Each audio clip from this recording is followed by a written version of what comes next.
We'll just wait another minute or so, and then a few more people coming in.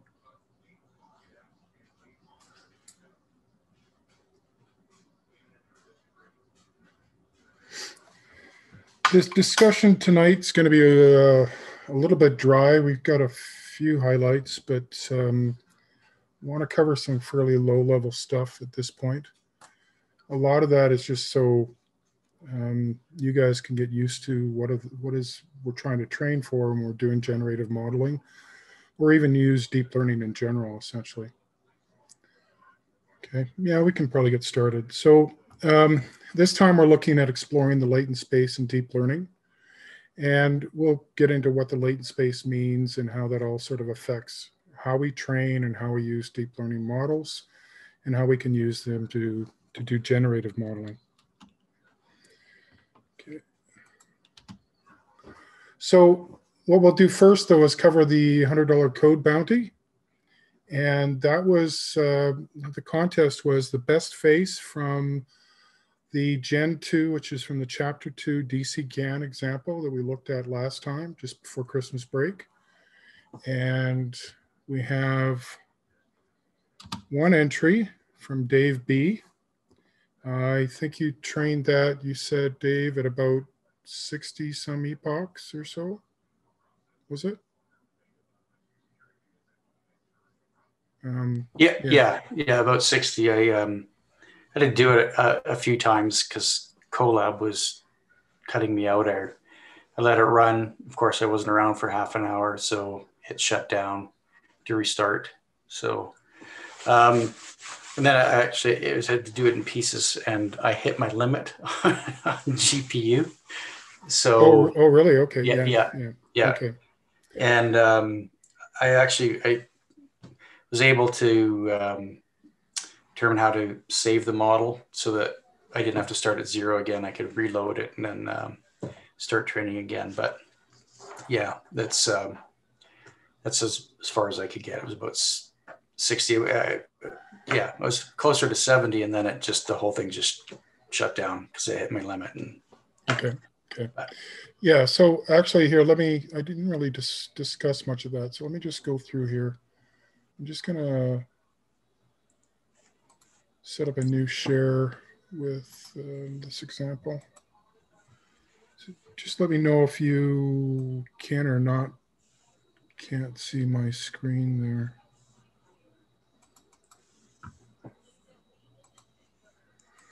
Okay, so what we should be looking at is the Gen 2 DC GAN example on Colab. Can we all see that? Dave, can you see that? You still have my image slide up? Unless maybe I've got a different window. Okay, there. Yeah, I'm not sure why the sharing is different for this version of Zoom I'm running than it is for the one I use at work, is I can screen share a whole screen and then just switch between apps instead of having to share just the app itself. Okay, can you see that okay now? Yeah. Okay. So this is the example that we're sort of working with. This is some of the DC GAN will essentially be the basis for a lot of the GANs we're going to look at up until fairly advanced models. It is sort of a really established good pattern that you can use for all GAN examples. The GAN that we looked at was using convolution. So this is essentially DC stands for a double or dual convolutional GAN, meaning that it's using convolution basically as in the discriminator and the generator. So if we remember, we downloaded the images from my Dropbox folder, and that was the Celeb A data set, which is essentially a bunch of faces. And then we applied the transforms on that to essentially we're just adjusting the image size. So we're center cropping in about 70% of the image so we can get a zoomed in view of the face. And doing that just allows us to easier training, easier generation and stuff like that than rather having a bunch of noise around the subject's face. And then this is how just sort of basically loading up the data sets. I've already covered most of this in other previous, but I'm just going to cover this quickly again. this is going through an iterator, which is just a quick way of, or a functional way of loading images while you're training. Instead of filling up your whole memory, the data set allow you to sort of do batch loading of these images. And then what you can see here is just essentially one batch of images. And then this is our generator. So the generator here again is using convolutional blocks to do that feature extraction from the images, right? And we can see that when we look at the example of, you can see little pixelation pieces where it looks like it's placing the wrong features in some areas, or it's getting the right features in some areas.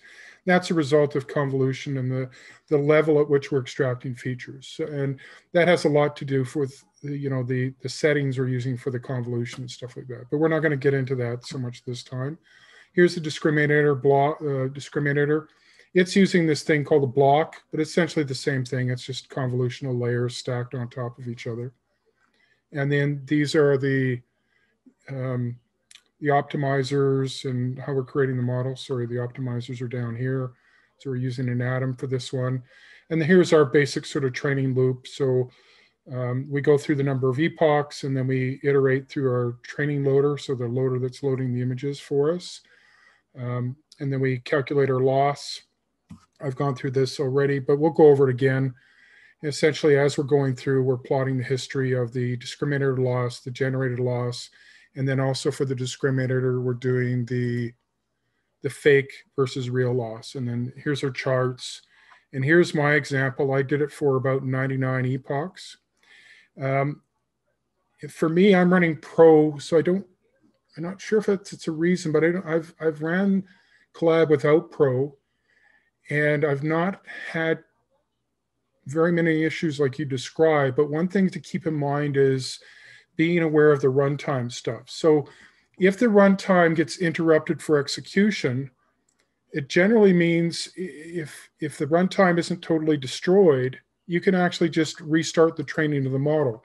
It'll start at epoch number 1, but the weights in the model will be the same. So if this was stopped for some reason, I could actually just go up here and run this again.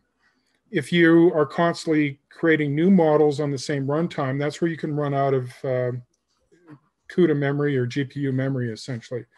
So in order to avoid those times, if you feel like if you need to rebuild models, you'll generally either want to do a restart and run all. And restarting is a little different than a factory reset. A restart just means that you're sort of just restarting the server, and essentially any files that are stored on the drive will still be accessible, as opposed to a factory reset, which will actually reset everything. So the difference is if you have an interrupted execution, you can sometimes rerun models. If you want to reblow away everything and regenerate everything, you'll do a restart and run all. But if you're getting some weird CUDA issues or GPU issues, then you'll generally want to do a factory reset runtime. Okay?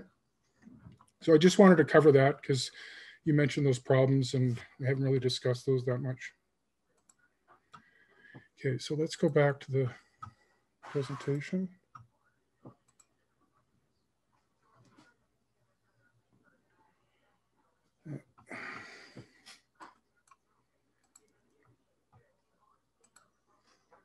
Okay, so Dave, you're the only submission, so we'll count you as a winner. The idea here was that we'd vote on this. You can see here, there's some pretty good faces here and here. Overall, I would say. But you can see some of the features are getting overlaid. You can see the pixelation in some of the features, and that's a result of the convolution and stuff like that. And some of it's going to be about the learning rate and some other factors we'll look at as we get into this session. Okay. So what I'll talk to is about our progress. So right now, we're sort of looking at about chapter 3 in the book that I had written, which is Generating Reality is the book. It's for A Press. I'll probably be giving away maybe some free copies in the meetup as well later on. But this is where we are right now. It's probably about chapter 3 is what I'm sort of referring to. And you can see this is where we're going to go to, is much farther down into a lot of different things. So we're just really starting to cover the surface essentially. Okay. So if you feel like you're falling behind or things are not making a lot of sense, if you email me at that email address, I most likely may have another special class in February for an intro to deep learning with PyTorch. It'll give a lot of opportunity for people to sort of follow up, learn about the basics of deep learning, and then catch up and join the class, especially if you feel like some of this stuff is getting over your head or you're not sure how I sort of picked up some of those examples. And that DC GAN one is an example of one of a model that will be evolving a lot through the various course of the events of the meetup. So don't be too hung up if you don't understand every little neat detail about it, because we'll be reviewing a lot of that as we go through, and we'll be going through plenty of examples for how to use that and how to sort of modify that example to various other implementations of generators and stuff like that. Okay, so what this whole session really is about is what are deep learning models learning? Okay, anybody want to shout out what they think deep learning models are learning? Anybody feeling somebody must know? No? Nobody wants to be brave and shout out? Okay. Okay. So really what we're doing in deep learning is we're doing function approximation. And you can think of that, and we'll get into an example so we can look at that in a little more detail. But really all deep learning does is it just function approximates, okay? And it's just approximating a function that can either fit a set of data or fit a function itself or fit some distribution of data, which we'll get into. And this is used throughout deep learning for things from simple classification models all the way up to deep reinforcement learning. So reinforcement learning itself is a set of equations for how an agent might explore an environment. The way we make it deep by adding deep learning to it is we actually just use deep learning to approximate that reinforcement learning function. So that's a really extreme case of using deep learning to provide a sort of engine for reinforcement learning. So that's really what deep reinforcement learning is we're just using deep learning to approximate the reinforcement learning function. But we'll use, deep learning for a lot of different function approximations, as like I said, from classification examples to just, doing basic functions. So let's look at an example here of a coding exercise. And I'll share my screen again. So this example is up on the GitHub repo, and this is called Gen3 function approximation. Okay, and this is a really simple example, really simple network we'll look at. And what we're looking at here is we're just going to develop a deep learning network that can approximate this simple function, x squared plus 5. Okay, really, really quite simple. So what we're going to do is we're going to generate a NumPy array of data of 1 to 10, and then we're going to fit that into a function. So the function here is this that takes the x, and that's going to give us our y's. Okay, and then the inputs, I'm just taking the shape of the first parameter, which gives me the inputs. So I know the number of inputs are 1. Keep in mind, this is a one-dimensional problem, right? So this is a very simple one-dimensional problem.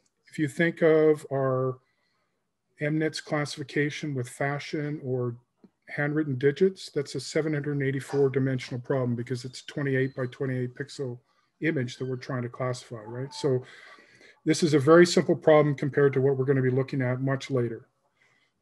Just keep that in mind. So this inputs just tells us how many inputs are in the model. In this case, 1. You can see it's showing 1. This reshape is just a reshaping of the data, and that's just for the learning because we're going to do matrix multiplications. So that's what that's about.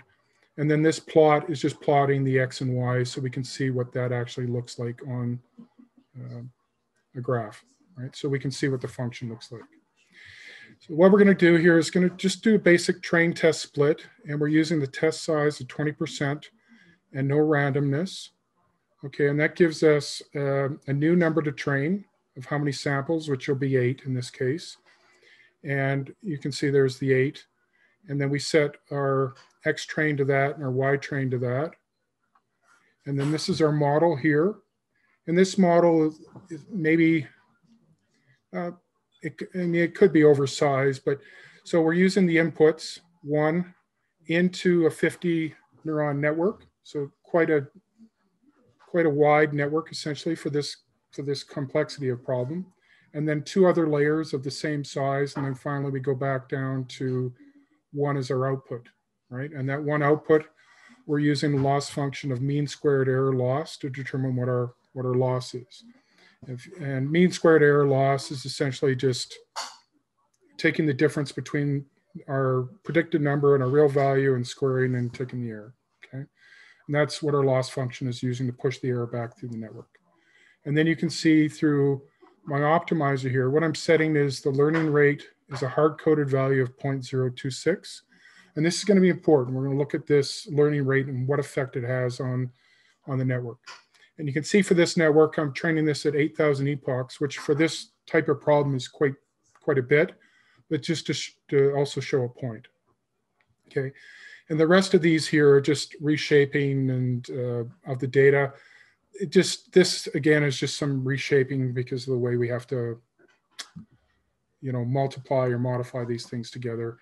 A lot of this, you generally won't have to do a lot of this reshaping of stuff. Maybe a couple places and some other models we'll look at. This is just because I'm using just a hard-coded equation, I guess you could say. A lot of them most of the examples we'll look at are really designed for image classification, so we don't have to do a lot of this convoluted stuff. And again, here's our simple training loop. You can see we're going through the range of the number of epochs. We're doing a Y prediction, calling our network. So our network here is this, right? And we just call the network itself using the X train, which is those data values. So the X train would be those 8 values here. So 8 values of these.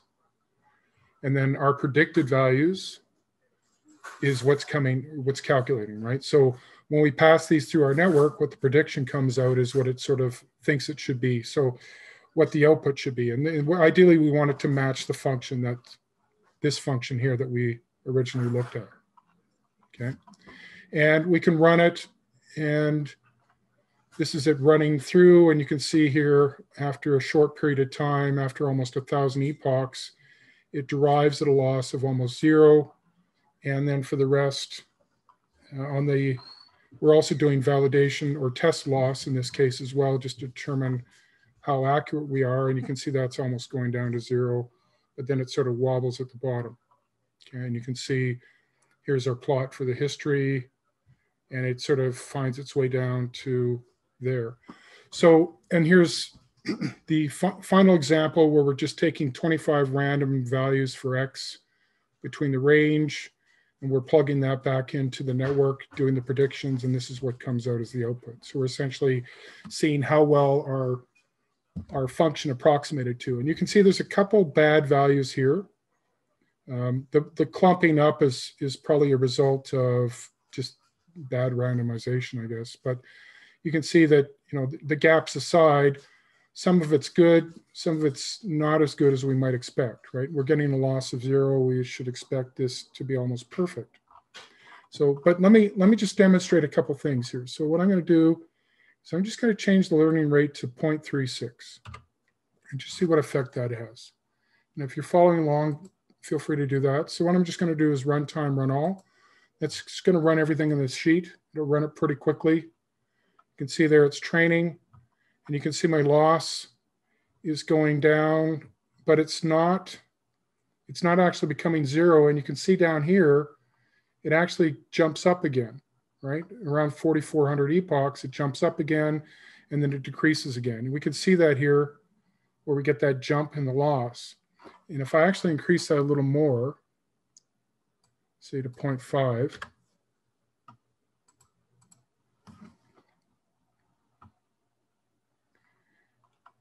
so you can see here at a learning rate of 0.5 or 0.05, 0.05, which is about 5% of the loss getting pushed back, you can see my network is never going to get under 1,000, right? And our resulting plot is going to be totally bad.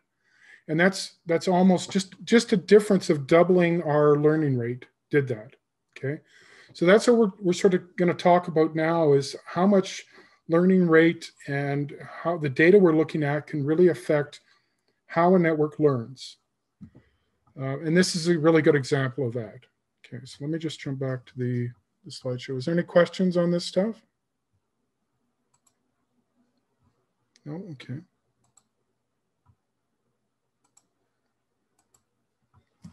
Okay, so that really exposes the sensitivity to the learning rate. You can see it's almost like, in some cases, some people might call it as like an inflection point, where you'll have the learning rate doing not very well. You know, it might initially train very well because the learning rate's applying a good amount of change to your weights, but then it never sort of finds that real value because it sort of bounces around. And that's where, you know, if we look back at the DC GAN example, where we have a lot of bounce in our gradient or loss, that usually means our learning rate's a little too high. We don't want to get a lot of bounce. We often want to reduce that bounce, or the amount of, you know, change in our graph as much as possible. And doing that, we usually do that to because it's just essentially a lot of wasted effort. This bouncing around is a lot of wasted effort. So by reducing the learning rate, we're essentially making our network more efficient, and it should train ultimately sooner, but it might take more epochs, I guess you could say. So it's kind of one of those things you have to play with. It's one of those parameters or hyperparameters you have to look at. So here's a previous example of what I had ran using, I think it was 0.26 learning rate. And a lot of these results are going to be dependent on the randomness of the test selection, essentially. And I just relied on the randomness of that to sort of give you this. But, you know, you can see some differentiation. I think this example here was with that 0.25 learning rate, and you can still see it's not optimum. It comes to a point where it's getting to 1,000, then all of a sudden it actually finds that low spot and is able to minimize the loss to 0. But that's not always guaranteed. Okay, and here's the attached graph, which again is so-so. Okay, and this is a part that really frustrates a lot of newcomers, is because you know, they're looking at these examples and it's just a simple thing like learning rate. That's why is it changing this is so much, you know, causing me to lose results, or it's taking so long to train and I'm not really seeing good results. And this is one of the things where you have to sort of balance that learning rate with all these other things we'll look at here in a short bit. Okay, so in order to understand this, let's sort of take a look at and review what calculus, because we're using calculus in deep learning networks to do the backpropagation, right? Remember, backpropagation takes place by calculating the gradients of all the weights in the model, and we do that using calculus. So in order to do that, the function that we're looking to approximate, or the function that we're going to approximate, always has to be continuous. So if there's any breaks in the data, or there's hard edges on the data, that makes it a lot more difficult for our deep learning models to sort of adjust and find the solutions. This is why you'll often have people that are trying to use tabular data on models that might have discontinuities in that data. They'll have problems training deep learning models. And the reason is because it's just a deficit of the deep learning networks. They just can't do discontinuities in data.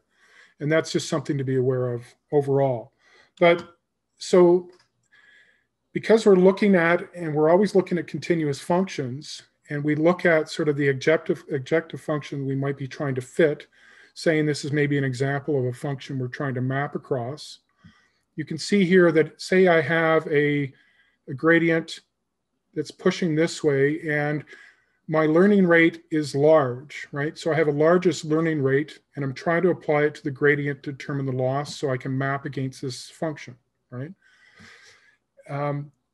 But you can see here, if the gradient's quite large, I'm going to overshoot and likely undershoot spots on my function that I'm trying to approximate, right? So the way we can resolve that, and the way I showed you how we can resolve that, is just by reducing the learning rate, is a simple way. The other ways we can do not by just introducing lower learning rates, but more data, because more data gives us more, oh, just got to let somebody in. More data gives us more areas to sort of follow along that plot. If you look back at our original plot or function plot, we only had like 10 points of data. So the gaps between our data were quite large, and that those gaps are essentially called the latent space. Those latent space gaps are quite large, and sort of define those, to approximate across those gaps can be problematic, especially when the model's multidimensional, right? Okay. Okay, so let's look at this, this learning rate example quickly that shows you how we can sort of make that learning rate a little more gradual. So let me just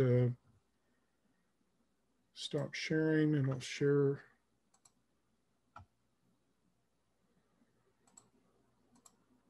Okay. So this example here is Gen 3 learning rate. This should be on the repo as well. This is basically pretty much the same example. The only difference here is we're adjusting the learning rate and we're reducing the number of epochs. So notice here that I'm reduced the number of epochs from 8,000 to 2,000 because I know that by reducing the learning rate, I can come to a more effective and optimal solution, okay? You can see that I'm reducing the learning rate by 1/10 of what I showed you last time. So we're 0.005. And now let me run all this again.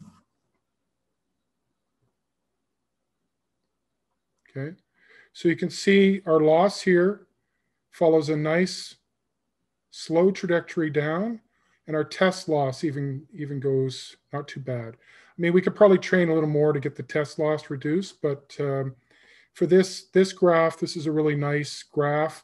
And you know, by the time we reach zero loss here, we know that the model's trained. So somewhere around this point of 1,500 epochs, we could probably cut this off and be happy with this, I suppose. That would probably be around here. So maybe a loss of 6. So I guess the 2,000 is good for this example. And then you can see this is our fitting of the data. You can see there's probably just still a little blip down here. And that might be because in this example, keep in mind that we're only using 10 points of data. So by cutting out 20% of our data, we're essentially, creating huge latent spaces in our data. So we could expect to see some problems. And that's where a lot of people ask me, well, how much data do I need when I'm training deep learning networks? And it really depends on the size of the network you're trying to train.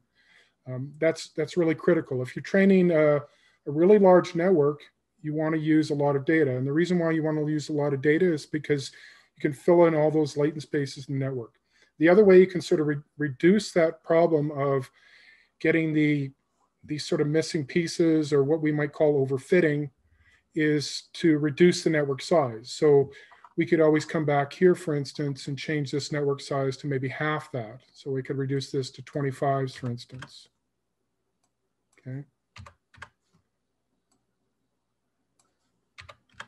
Let me just reduce these to 25 because it likely doesn't need to be 50s. It might be, I mean, with 2 layers, it's probably overkill as it is. So let's just see. So I've just essentially quartered the size of the network, and let's see what results.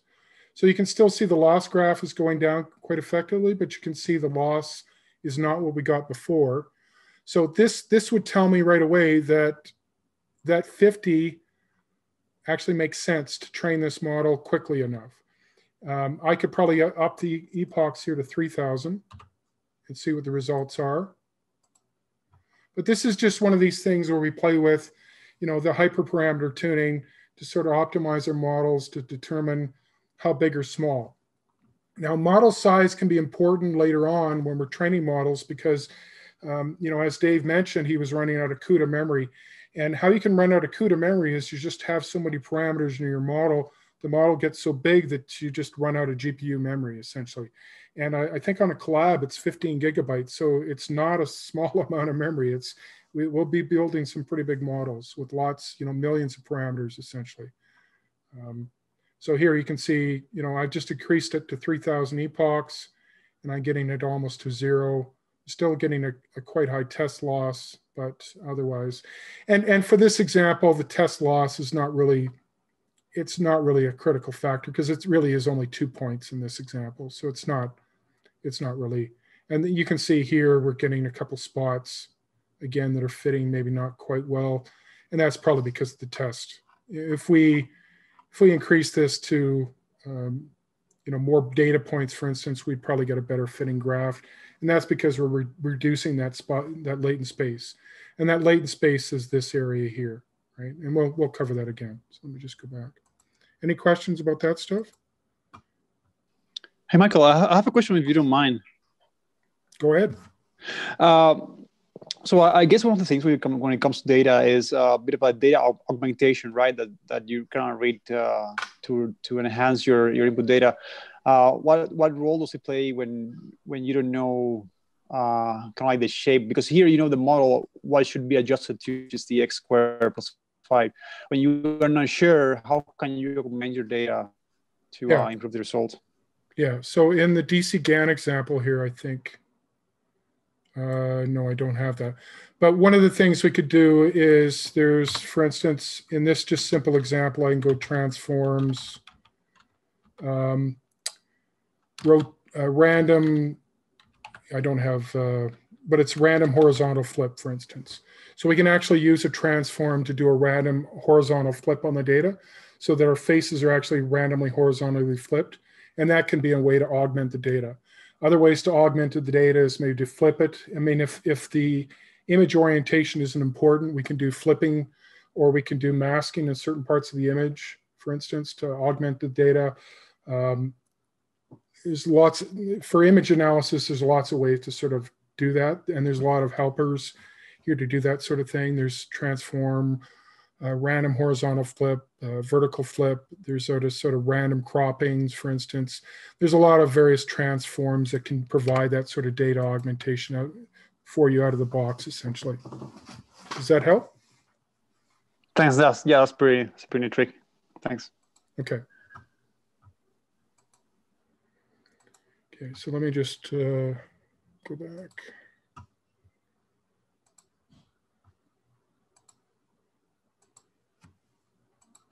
Okay, so really what we're talking about in a lot of cases is managing over and underfitting, right? And a lot of times, if our network is too small, or we don't have enough data, or the learning rate's not, fine enough to pick out the model, you'll typically run into underfitting problems.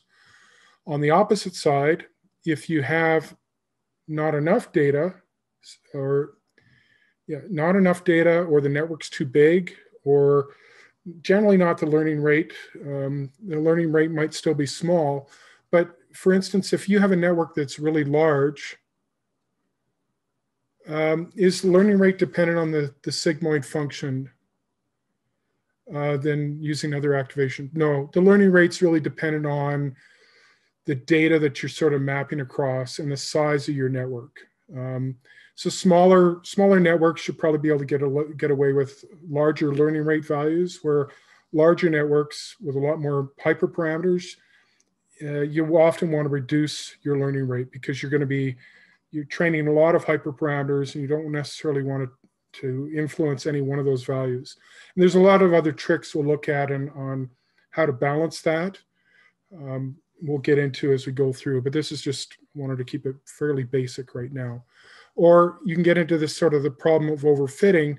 And a lot of people don't realize that if you make your network really, really big, so if you put a lot of parameters in your model, a lot of nodes or stuff like that, you'll probably get good results.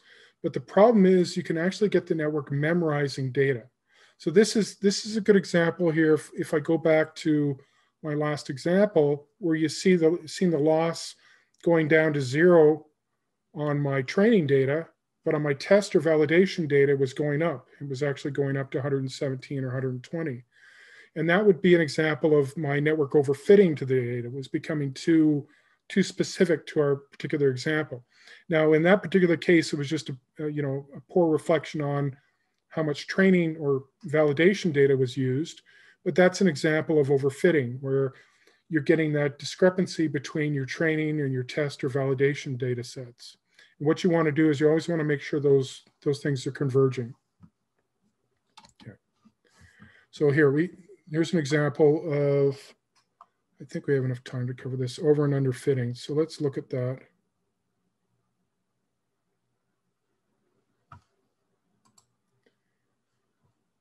I wish I could just share my screen.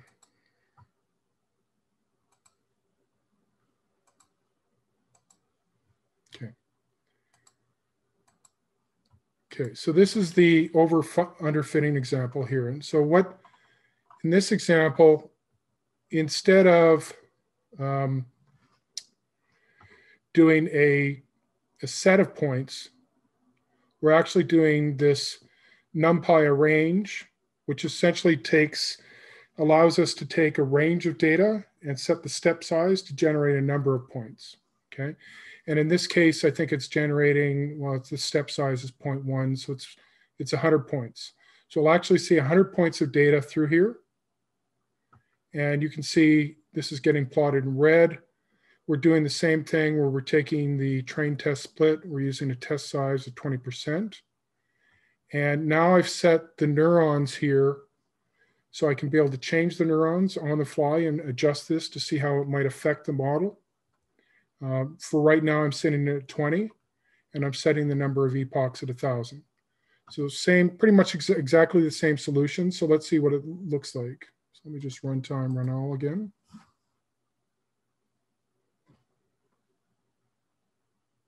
Okay, so what you can see here is with this 20 epochs, or this 20 neurons, sorry, my test loss is almost the same as my training loss. And that's typically what we want to see. And the reason why we're getting that in both is because we're using a lot more data points, right? We're not using just a small amount of data. We have a lot of ways to fill in those gaps. So we're getting some good consistency. You know, out of those 100 points, we actually have 80 points are going to training, 20 points are going to test. You can see when we plot the history, we're getting a nice smooth graph here. And when we plot this, you can see that we're getting a relatively nice smooth function. We're getting a little bit of problems at the top here. I'll talk about that a little later. But what I could do though, is I can quickly change this to 50 again, and let's run it all again. So this is going to change this to 50 neurons throughout our model, just like it was originally. And it's done.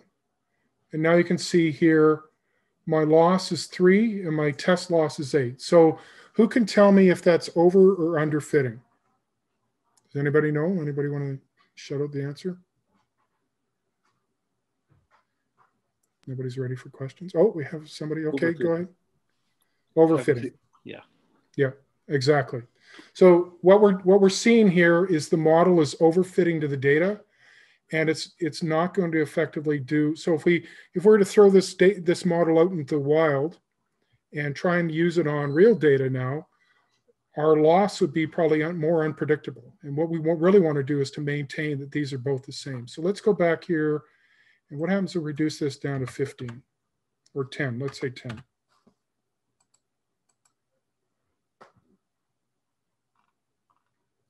And our loss isn't really going down. You can see the numbers are reasonably good. You can see that this loss, though, is larger than this loss for some reason. You can see our graph is doing little funny things. It's flattened out here. What we're seeing here is an example of underfitting. Okay, because our as much as we have enough data points and stuff like that, our network isn't big enough to map all the data, right? So this is a case where our network just isn't big enough to learn the example. Now we can rectify this a couple ways. Like I could, for instance, try and increase the number of epochs, say to 3,000, and run this again.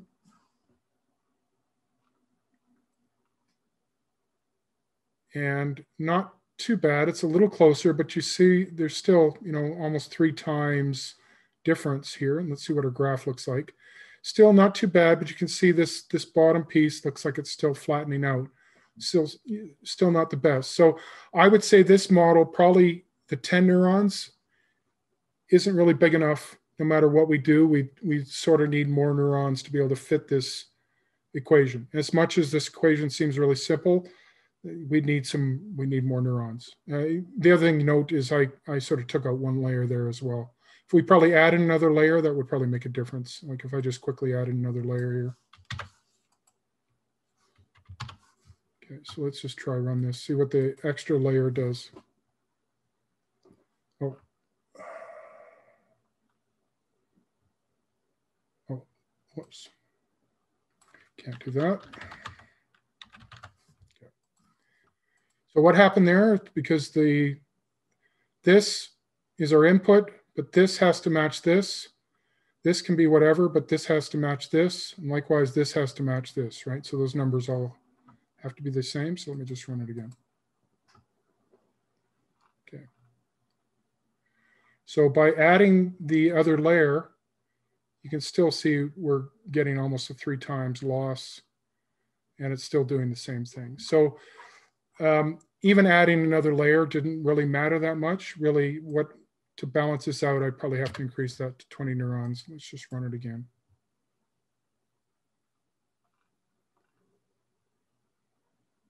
Okay, so not too bad. This is getting down there. It's still quite an increase, but let's see what our graph looks like. And that graph isn't too bad. So you can see this is an example where you can play with and understand a little bit of over and under fitting, how you can adjust those parameters in the model and see what effect that has. So that it sort of gives an idea of how much data you might need for a model is to do this sort of exercise like this with the data you're using. So if you pass it through the model and you notice that your model isn't fitting well, you're getting your training loss is substantially different than your test loss, then you need to adjust your network, or you may need more data or other things. So that's one of the things we're looking at. Any questions, guys? No? Okay. Oh, can I share my screen?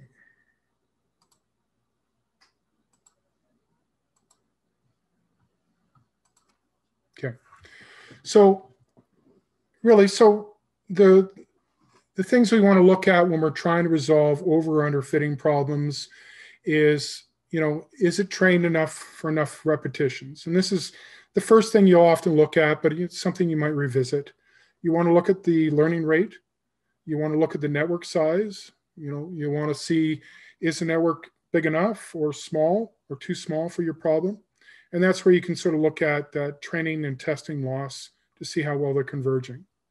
Okay, and is your analyzed data distributed well enough? And we're going to get into that in a second. So in what situations does adding layers improve fitting? Well, so in convolutional layers, when we're doing image extraction stuff, we'll often add a number of layers of convolution. We actually might add several layers of convolution. Like there's models with hundreds of layers of convolution, for instance. So in this example, we might have 3 layers of convolution doing extraction of features, and 1 layer here, just a typical sequential or fully connected layer at the end that's sort of giving our answer. So that's typically where you'll see these types of things. And that's the type of models we'll get into, especially when we look at residual networks where, you could have a 100-layer model, for instance, where we might look at something like that. But that's really more for extracting features and understanding what those features do, that we can either sort of use those for classification purposes, or as we'll look at later, for generating new images or new features. Okay. So ultimately, really our goal is to minimize or make uniform the latent space. And so when I looked at, when we looked at earlier, the latent space is that distance between our data points. If we were to look at or think about it as the MNIST data digits, which this example here is just sort of a latent space modeling of the digits across a learned model. And the other image here is essentially a cosine similarity or cosine distance passed across those data. And this is probably through, I think this is probably through a variational autoencoder, which we're going to look at here in a minute. But by understanding that latent space of the encoding in an encoder, we can then use that to map where the images are, or even understand how differences between the various latent spaces between classifications or classes in our data, for instance. We'll get into that. Okay. So again, so what is the latent space? It's that distance between our data points, or what our model is trying to fit across, right? And keep in mind, this is a simple 1D problem we're looking at. I know it's a 2D image, but think about it. It's really all we're doing is sort of looking at, predicting from the value X. So our input is one-dimensional, and we're looking for an output of one value, as opposed to, when we look at more complex problems, we're looking at classification of MNIST data. It's 28 pixels by 28 pixels.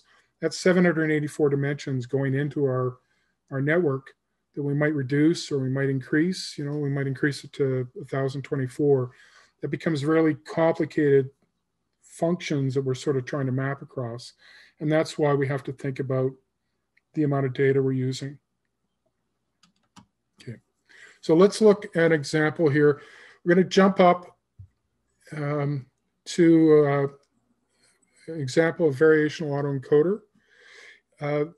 Autoencoders are a great way to sort of understand this stuff, and the variational version here is a great way to understand how we can look at understanding the latent space, not just in sort of distances in a function, but distances in the distribution of data. Okay, so let's just take a look at the example here.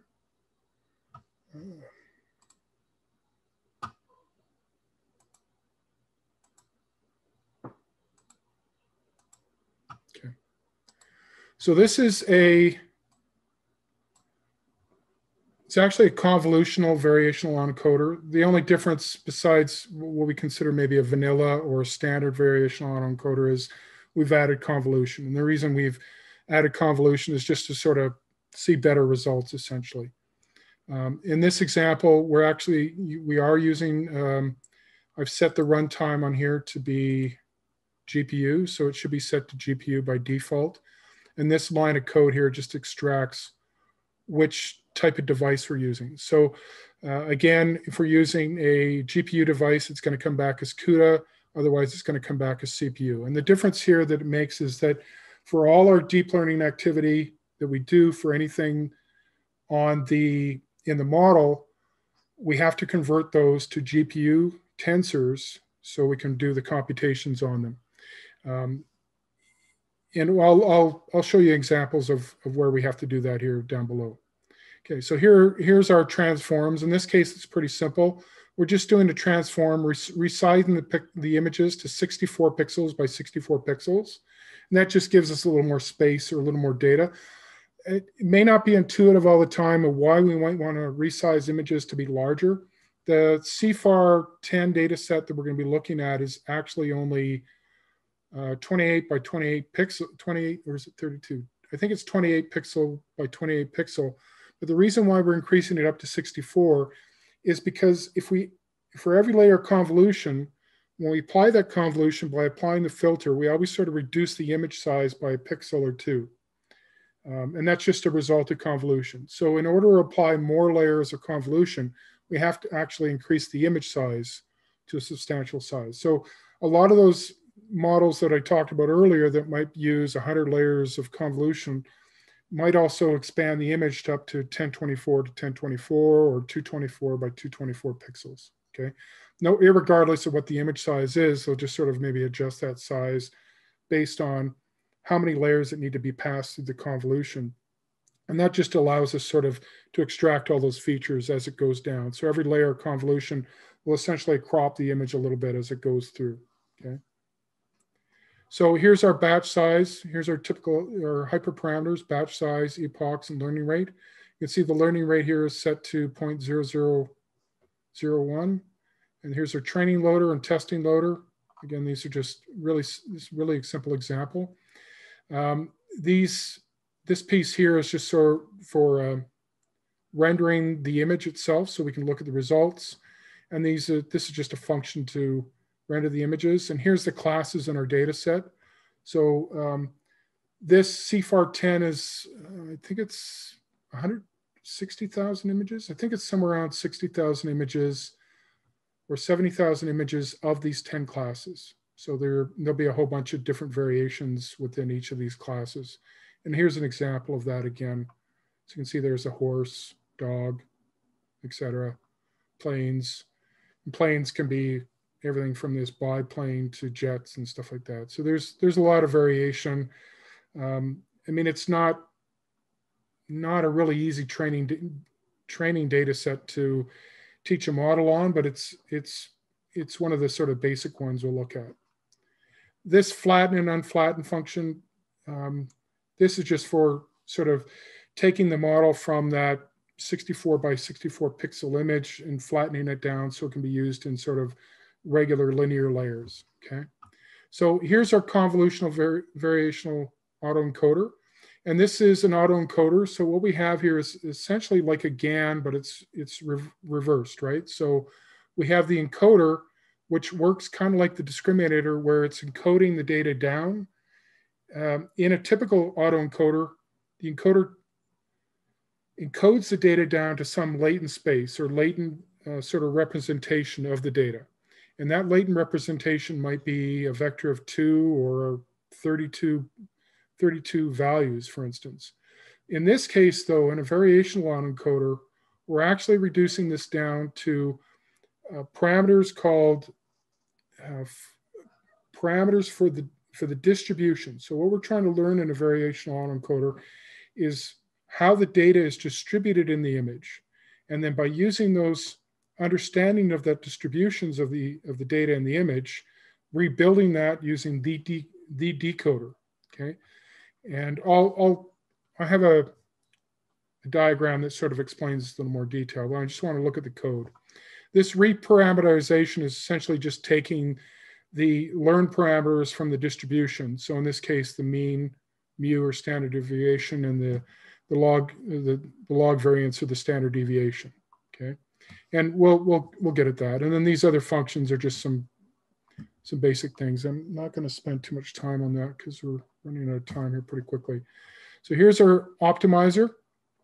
And the loss function we're using in this case is binary cross entropy. And we're using a sort of this function here is sort of a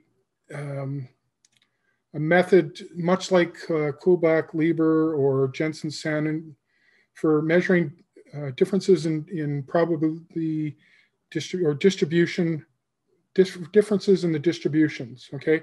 And I have another plot we'll look at, but so that's the basic of that. We'll get back to this in a second just to see how that plays out. And then here's the typical training loop again. So here we're pulling out the images. And so what I'm doing here and what I'm doing up here, let me just go up here. So when I'm calling the model, you can see here I'm calling the model and I'm saying to device. That essentially means I'm creating the model to the device. And the device, if you remember before, up farther, one of our first lines of code here is define it based on if the notebook is using a GPU or a CPU.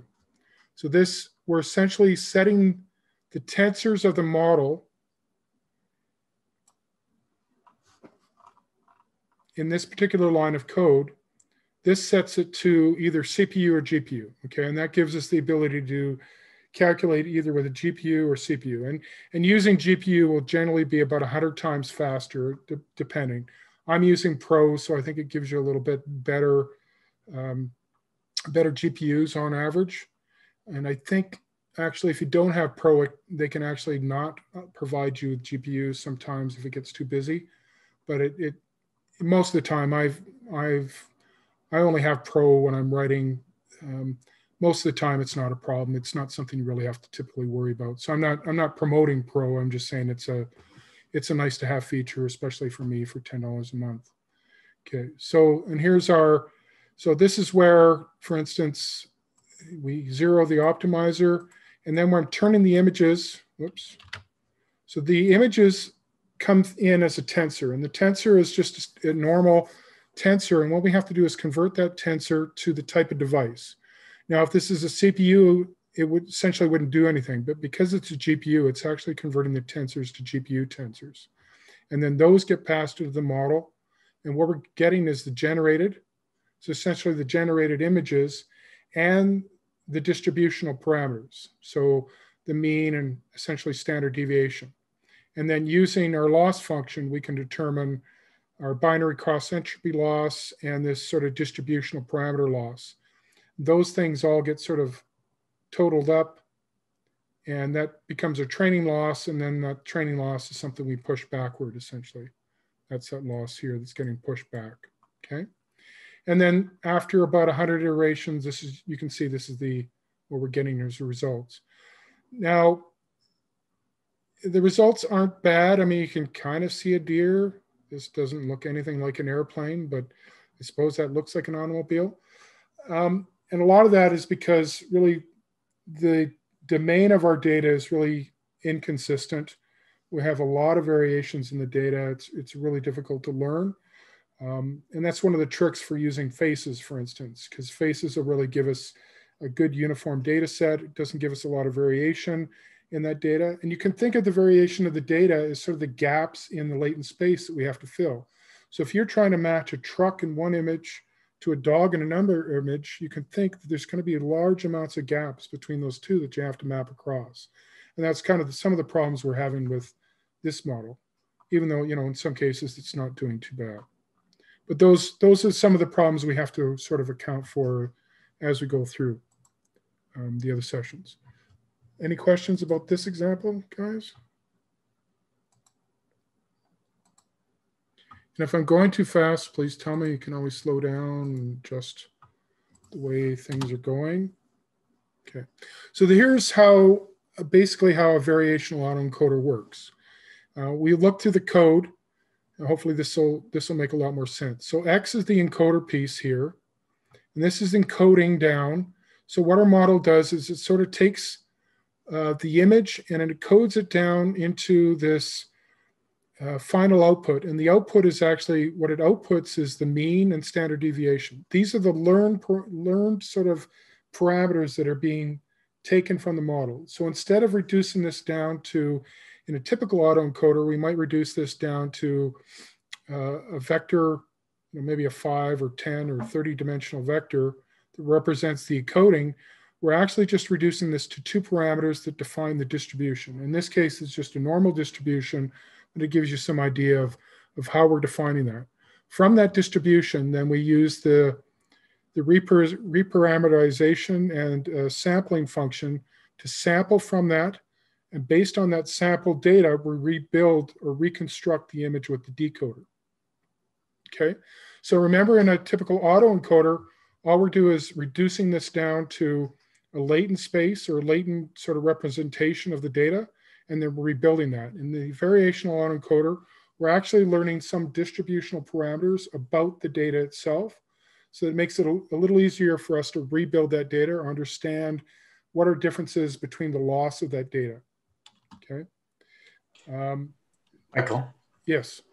So just in that, and for each sample going through, then is it's reporting a mean and standard deviation for the sample, or for a batch of samples, or for the data set as a whole? Yeah. So keep in mind, because the batch we're throwing to is 32 images, it's going to give us essentially the mean and standard deviation for each of those images, right? But it's calculating them all in the batch.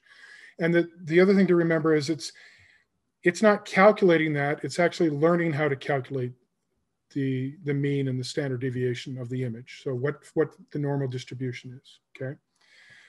So you can think of it as the image that's trying to be generated might look like this distribution of data, where the image that it's actually trying to generate is this distribution. What we're trying to do is match those distributions, right? And so we're using Kullback-Leibler or Jensen-Sanon or binary cross entropy as a means to measure that difference in loss between those two distributions of data, okay? So you can think of it as if, you know, in a discrete value, a smile we might register as sort of, you know, negative 0.8 or something like that, to a value of 0, to a value of maybe 0.5 to a value of 0.75. But what would give us more information is actually understanding what the distribution of that smile is. And that's what we're looking at, and what sort of makes a lot of important sense when we look at generative modeling, essentially, is really understanding how that data is distributed and how it fits that distribution. Okay. But keep in mind that in that standard variational autoencoder, we just assumed a normal distribution. But keep in mind, data distributions can come in many different flavors, right? A lot of times we'll use a normal distribution, but distributions can come of anything, right? And as we get more advanced, we can even look at different ways of randomizing our data. You know, you might not just use a uniform distribution, what we typically use. We might use some other different distribution, right? Okay. But here's another way to look at it as well. So you can think of it as the generated distribution might come out as something like this, but the actual true data distribution might be something like this. So the loss is the difference between those two distributions. And what we're trying to do is minimize that loss, right? So that's really what we're trying to do. In the variational autoencoder, we're trying to minimize that loss. But really in generative modeling, it really comes down to understanding the distribution of our generated data and the distribution of our true data and how much those differ. So that's really the key of what we're looking at, okay? I have another example here, the variational autoencoder that shows the latent space. I'm not going to go through that. I'll encourage you to go through that. But essentially, what all it does is it just shows you using the learned distribution parameters. We can turn those back into the model, and we can actually start to generate what that latent space looks like. So we can fill in values. We can arbitrarily pick those values and fill those values in, and that'll give us an understanding of the latent space. Now, here's an example. This is probably a generator that's using a different method, and it gives you an example of what that latent space might look like if we're moving across the distribution. You can see here we have a man with a beard, and as we move across that distribution, his head might be turned, or there might be other discrepancies. And that's the way to think about variations across the latent space and how our models learn, right? And the more variations across and the more gaps we have across that latent space, it's harder for our models to generate data, but not only learn how to generate that data, but generate the data itself, okay? And here's some really good examples. So I think this is with a adversarial latent autoencoder, which is sort of kind of the same makeup. We'll probably look at that much later in the meetup series. But here's an example where, you know, you have gender, age, hairline, and stuff like that. These are sort of learned conditions that we can then map across. You can see all these different changes as you apply them to the different model, right? And some of them are taking effect and some of them aren't taking effect. And we'll look at examples of that as well, of doing conditioning across distributions. So any questions, guys? Any questions or things you want me to go back to or look at?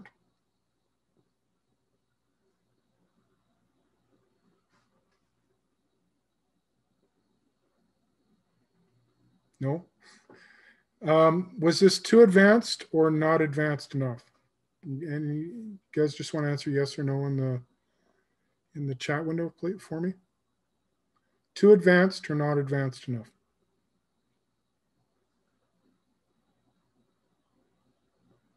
Okay.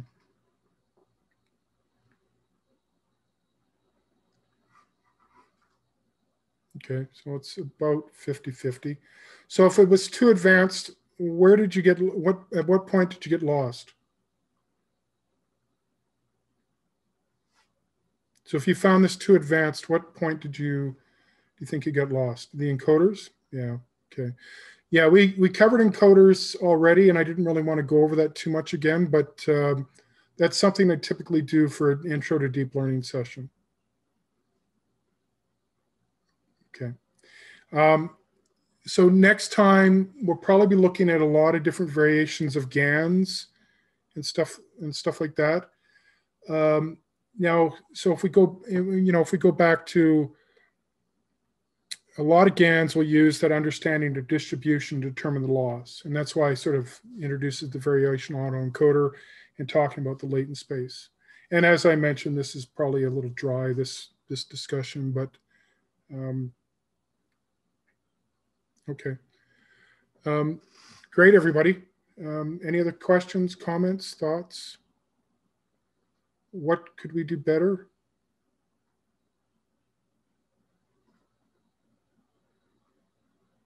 Okay. Okay. Great job, everyone. Thank you. The PowerPoint. Yeah, I'll probably I could put the PowerPoint up on the repo probably. I'll do that. Okay. Thanks, everyone. Have a great night. Thank you. Same. Thanks.